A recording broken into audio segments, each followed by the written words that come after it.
Saturday morning with a massive rocket barrage from Gaza striking across Israel. We start in the Middle East, where security forces in southern Israel have moved to a war footing. With the Israeli Security Cabinet formally declaring war. What we're looking at now is a bloodbath designed to exact revenge on the Gaza population on behalf of the Israeli public.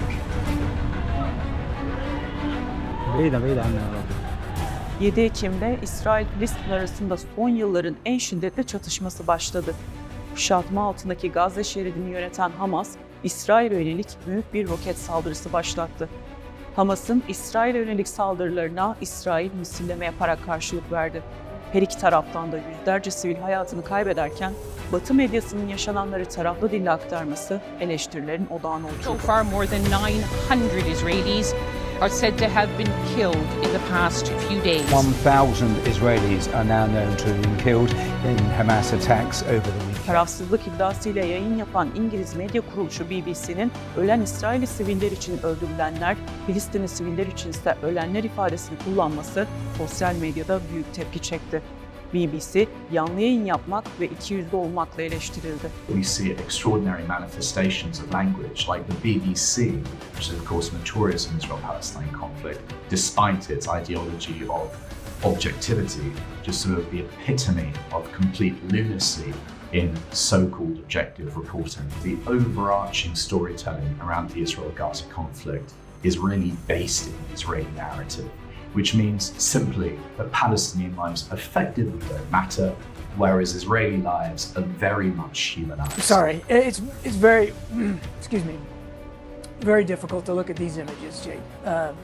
And the family members, their friends, their loved ones, cousins, brothers, sisters. Batı medyasında yer alan taraflı ifadeler kadar sosyal medyadaki haberlerin dezenformasyon boyutu da dikkat çekiciydi. Dolaşıma sokulan ve bir anda binlerce kişinin paylaştığı o haberlerde Hamas'ın 40 İsrailli bebeğin başını kestiği ileri sürüldü. But I'm talking to some of the soldiers and they say what they've witnessed as they've been walking through these different houses, these different communities, babies, their heads cut off. That's what they said. We've seen one particular instance of effectively misreporting and lies and fake news spreading like wildfire. The Israeli Defense Force discovered the bodies of 40 babies and young children. They've been killed, some even beheaded.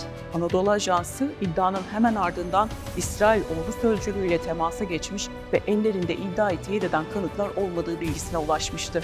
Ayrıca bölgede görev yapan İsrailli gazeteci Oren Ziv de sosyal medyadan yaptığı paylaşımda başı kesilen bebeklerle ilgili herhangi kanıt olmadığını açıklamıştı. We have not seen the evidence of that. We have asked the Israeli Defense Forces, the IDF, 3 times to confirm those numbers. They have not yet. Is it true that Hamas carried out beheadings of 40 children?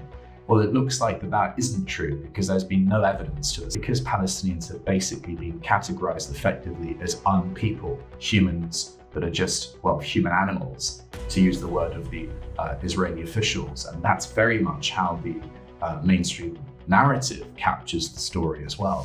Ancak doğrulanmamış bir bilgi olmasına rağmen bu yalan haber İsrail ve Avrupa'nın yüksek tirajlı gazetelerinde birinci sayfadan dünyaya duyuruldu. The point is, of course, this is an ongoing war between Israel and Palestinians, and part of that is an informational war. It's a propaganda war, propaganda operations of the Israeli state.